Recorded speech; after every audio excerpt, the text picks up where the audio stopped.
माँ बाबूजी के कहथुन ने दूध ल अनथिन। हाँ हाँ, दूध कखन अनथिन, आइ बिसरि गेल छथिन, दरवाजा पर बैसल छथिन आ एखन तक दूध नहीं अनलखिन हन, आ फिर एक बेर चाय पिए बेर में चलि एथिन।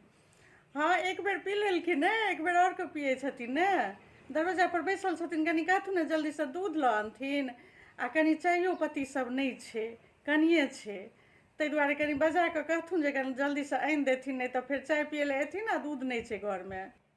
हौए देखियौ, ये कनिया दूध नहीं आनलखिन आइ।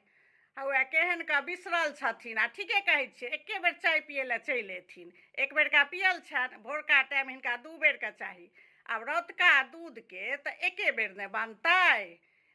बच्चा सब पिए छै, अपने पिए छथिन, हम एक रत्ती हल्दी गुड़ दऽ कऽ पिए छी राति कऽ, से नहीं बुझै छथिन एखन तक दूध बिसरल। यौ सुनै नहीं छियै यौ दूध कखन अनबै अहाँ यौ, आइ दूध बिसरि गेल छियै।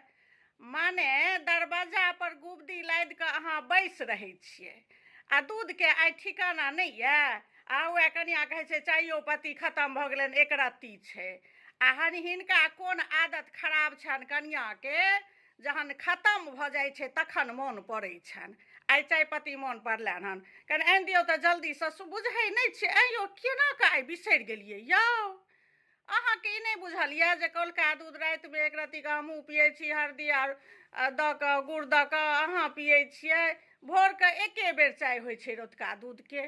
आब एखन अनबै तहन ने अहाँ पीबै यौ।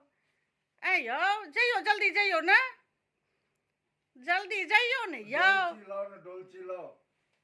कनिया ये डोलची दियौ ने ये, कनिया डोलची दियौ तऽ दूध ल अनथिन।